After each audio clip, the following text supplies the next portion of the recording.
В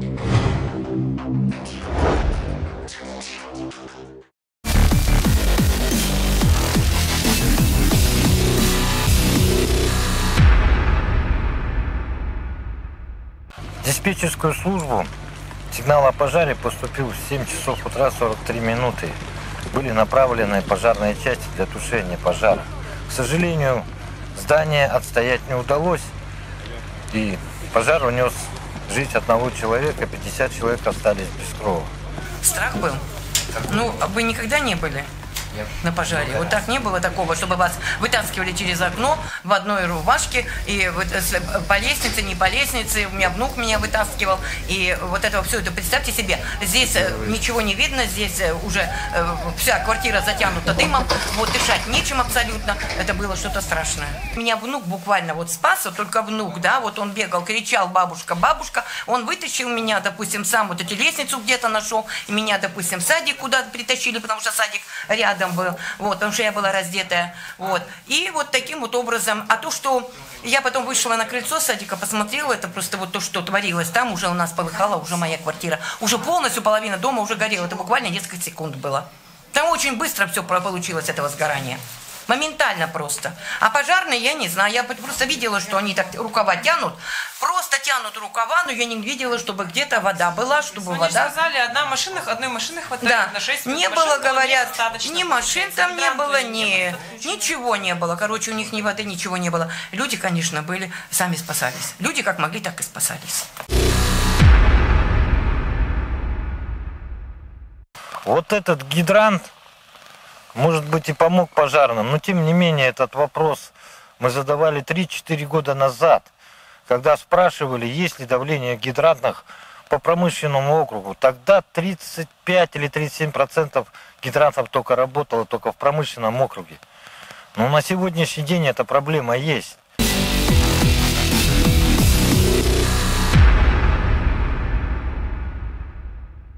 Давление в гидрантах, если говорить техническим языком, среднее давление гидрантов в повседневном режиме для хозяйственно-питьевых нужд это примерно где-то 3 атмосферы.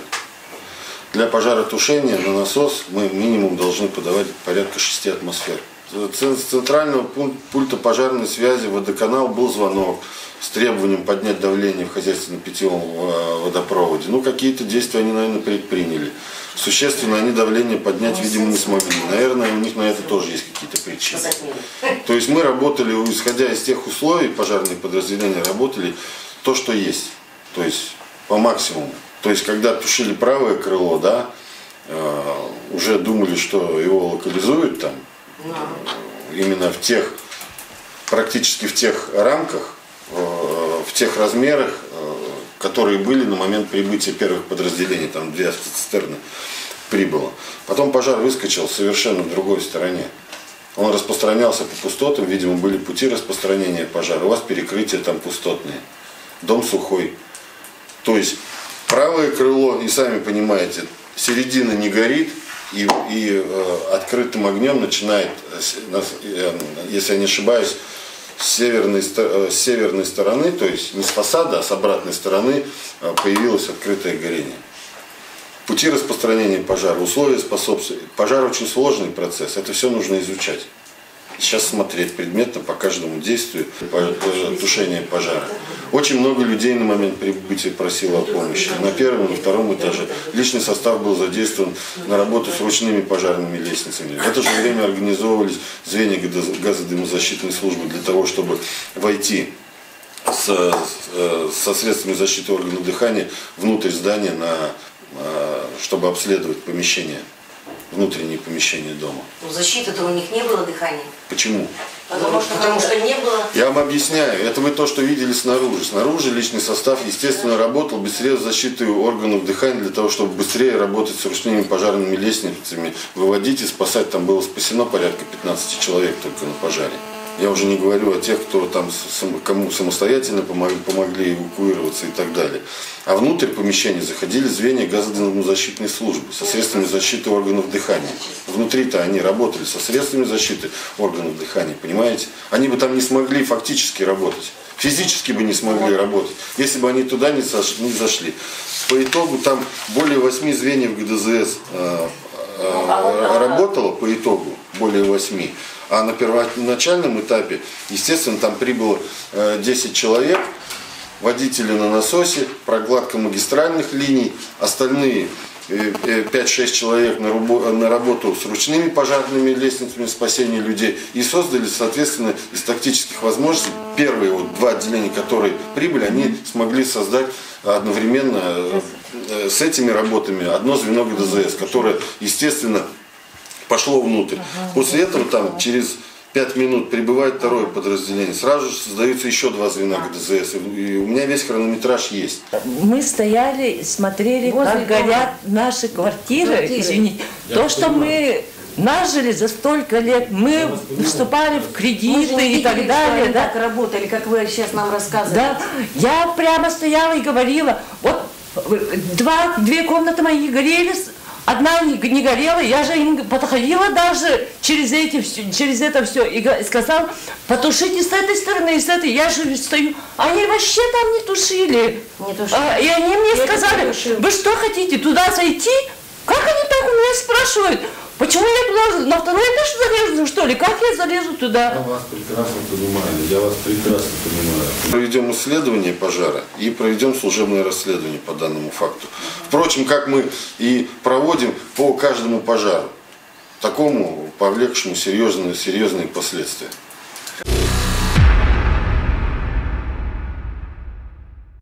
Самое ужасное в этой проблеме в том, что пожар в городе Якутске такого масштаба, он не первый. И опыт тушения пожаров тоже очень большой. Тем не менее, он произошел, и произошел так же, как оно происходило раньше. Люди оставались без крова и погибали. Уже 3-й год управление ГОЧС города Якутска ставит вопрос о сигнализации. Это было сделано, когда произошел пожар в Сайсарском округе на улице Винокура. Это было сделано, когда прошел пожар в промышленном округе. Но тем не менее финансов не хватает.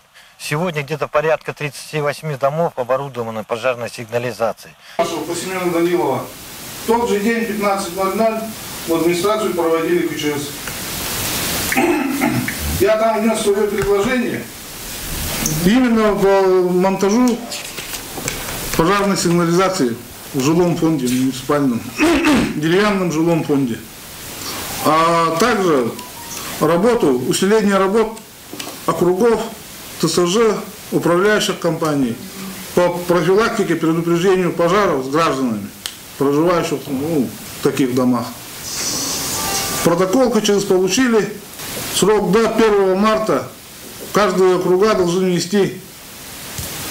внести свои предложения по монтажу пожарной сигнализации. Насчет профилактики с гражданами, по беседе, инструктажи по предупреждению пожаров. Округа, ТСЖ, управляющие компании уже начали.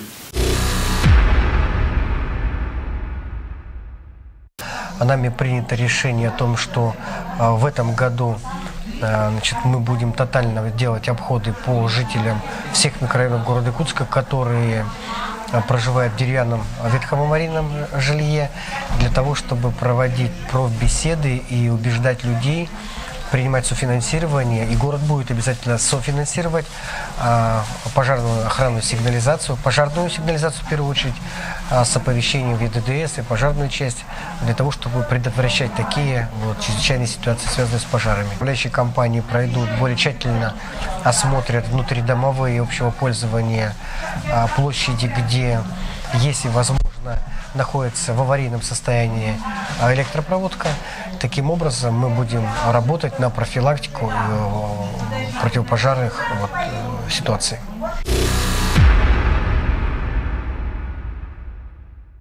Жильцы после пожара должны были обратиться в органы власти. Они обратились, но тем не менее их там не услышали. И поэтому они обратились к уполномоченному по правам человека и попросили сделать совещание, которое вы можете увидеть на округ.тв. Запись была сделана в прямом эфире. там все ясно и понятно. Во-первых, в день пожара нами был организован выезд руководителя аппарата, уполномоченного по правам человека в республике Саха-Якутия, для того, чтобы ознакомиться с ситуацией на месте и при необходимости провести прием граждан. В этот же день было предложено жильцам создать в соцсети, в WhatsApp-группе, группу погорельцев для того, чтобы быть в оперативной связи, потому что самое главное, конечно, в такой тяжелой жизненной ситуации, в которой оказались жильцы, а на улице сейчас и минус 38 до минус 47 снижается, конечно, остаться без жилья в условиях районов Крайнего Севера – это огромная трагедия. Жильцы к нам обратились, и мы им предложили лишь такой механизм, что если где-то будет какое-то, вероятно, даже такое нарушение их прав, когда к ним будут относиться невнимательно, когда, будет такое равнодушие, когда они не увидят в действиях органов власти принятия адекватных мер, могут прийти к уполномоченному по правам человека в республике. Поэтому мы сразу после посещения Департамента жилищных отношений гражданами-погорельцами сразу увидели такой результат, что в субботу было полное обещание, поддержки, содействия, а на деле получилось, что перед нами закрыли дверь. Я могу дословно привести их слова, что создался правовой вакуум. Помогите. И вот у нас практически около 40 жильцов собрались в моем кабинете, и мы коллективно, посоветовавшись, уже с учетом группы вопросов, которые вырисовывались. Первое – это по механизму расселения и обеспечения жилыми помещениями погорельцев. Второе – это группа связана с документами.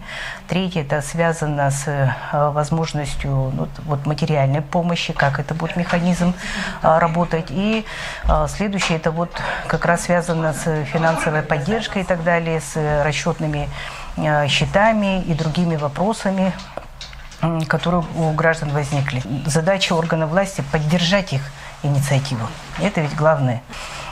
Тем более, как мы сегодня узнали, решение КЧС города Якутска состоялось 12 января. И там были отражены только часть вопросов. Огромное спасибо всем жителям города Якутска, которые помогли вещами, продуктами погорельцам. На совещании было поднято много вопросов, но тем не менее остается, наверное, неправильный, но в данной ситуации единственный девиз. Спасение утопающих – дело самих утопающих. Поэтому мы призываем горожан, которые живут в деревянном доме, очень рачительно, а может быть даже с большим остервенением смотрите за своей пожарной безопасностью, потому что от этого никто не застрахован.